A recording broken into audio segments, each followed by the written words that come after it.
अशी आम्ही छान बाजारातून सकाळी कैरी आणून घेतली, ती स्वच्छ धुवून घेतली. नंतर आता आम्ही घरी त्याला आता चिरतो आहे असं. नंतर इथे मोहरीची डाळ घेतली आहे, अर्धा किलो मोहरीची डाळ घेतली आहे. आणि कैऱ्या माझ्या इथं 4 किलो आहे. नंतर इथं वेलची आहे, दालचिनी आहे, तेल घेतले आपण, शेंगदाणा तेल, बडीशोप आहे, मेथी दाणे घेतले आणि काही लवंगा आणि मिरपूड घेतली आहे. आणि असा खडा हिंग म्हणून मिळतं, तर तो पण आम्ही बाजारातून आणून घेतला. चव चांगला असतो. हां, त्याला चांगला असतो, वास आणि चव त्याला खूप छान असते आणि तो आम्ही आता लोणच्यासाठी इथं यूज करतोय. तर आता पुढची प्रोसिजर बघूया काय करायचं आहे ते. असे दालचिनी, विलायची आणि मेथ्या हे सगळं आम्ही भाजून घेतलंय. 4 किलो कैरीला आम्ही इथं 200 ग्राम बडीशोप भाजून घेतोय आता. हां, 4 लवंगा, 4 छान बारीक करून घ्यायची, भाजून घ्यायची थोडीशी आणि ती सुद्धा बारीक करून घ्यायची.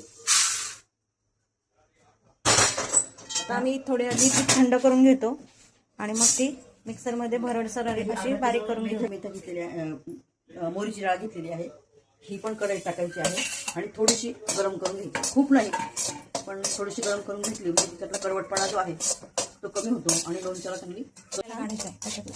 त्याच्यामुळे आपण इथे प्रत्येक गोष्ट अशी थोडीशी गरम करूनच घेतो. लोणचं करताना सगळी भांडी स्वच्छ घासून घ्यायची, धुवून घ्यायची, सगळ्या गोष्टी सगळ्या व्यवस्थित स्वच्छ निवडून घ्यायच्या आणि तेल जे आहे ते तेल पण स्वच्छ असं पाहून घ्यायचं.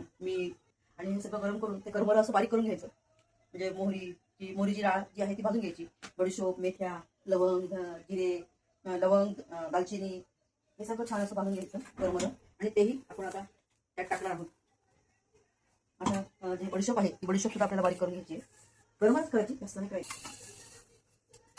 भरडसर अशी बारीक करून घ्यायची ना लोणचं. बरोबर लोणच्यामध्ये उतरतो आणि लोणचं चवीला अतिशय छान लागतं आणि जास्त दिवस भरड काढल्याने वास छान राहतो, त्याच्यात टिकून राहतो. तेल बडीशोपीचा खूप छान वास येतो. तेल कुठे गेलं तेल? हे बघा, आपण ही अशी तव्यावरती अशी उलथवून ठेवली आहे ही बरणी, अशी धुनी देतोय आपण त्याला. आणि मग नंतर आपण याच्यात आपलं लोणचं तयार झालं की मग आपण त्याच्यात ती भरणार. आता तेल जे आहे साधारणतः 2 किलो तेल घ्यायचे आणि ते तेल गरम करायचं.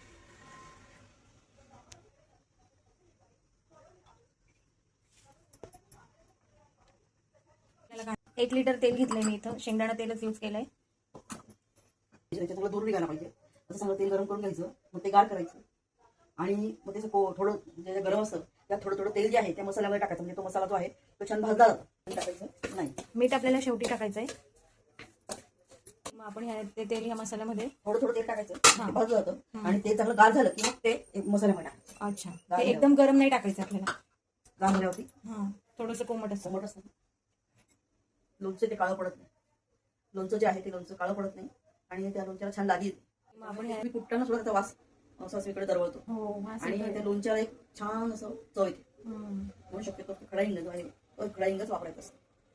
आणि ती बरणी छान स्वच्छ धुतली की त्या बरणीमध्ये गार झाल्यानंतर पूर्ण लोणचं गार होऊन जायचं आणि मग ते त्या बरणीमध्ये आणि मग ते छानपैकी असं वरती खडकं लावून ते बांधायचं. त्याच्यामध्ये कुठल्या प्रकारची घाण जायला नको आणि ते हवेशीर राहायला पाहिजे, म्हणून त्याच्यावरती झाकण न ठेवता त्याला खडकं गुंडाळायचं आणि त्याच्यावरती लिंबाचा पाला ठेवायचा. म्हणजे त्याच्या आजूबाजूला कुठल्या प्रकारचे कीटक जे आहेत, बॅक्टेरिया ते येत नाही आणि लोणचं टिकायला. बारीक बारीक टिप्स आम्हाला दिलेल्या आहेत, त्याबद्दल तुझे मी आभारी आहे. तुझं हे लोणचं मला आणि आपल्या सगळ्यांनाच, आपल्या जवळपासच्या सगळ्या आप्तेष्टांना, आपल्या मित्रपरिवाराला, तुझ्या मैत्रिणींना, माझ्या मैत्रिणींना, आपल्याकडे सगळ्यांनाच तुझं हे लोणचं खूप आवडतं. आणि अशा खास लोणच्याची तू आम्हाला छान टिप्स देऊन बारीक बारीक गोष्टी आम्हाला सगळ्या सांगतेस, त्याबद्दल तुझे आभार. आता आपण स्टेप बाय स्टेप एक एक गोष्ट बघूया. तेल छान गरम होऊ द्यायचं आपल्याला. ही खूप महत्त्वाची टिप दिली आहे तिने, की तेल आपलं कच्चं राहता कामा नये. ते जर का कच्चं राहिलं तर लोणचं खराब होऊ शकतं.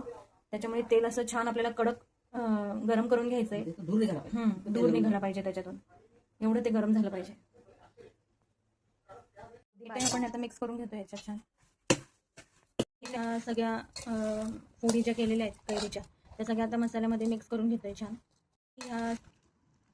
छान तेल आपण मिक्स केलंय, तेल आधी गार करून घेतलं आणि मग ते मिक्स केलं याच्यात आणि आता छान घालून घ्यायचं आपल्याला. आता ते आपण बरणीत भरतोय.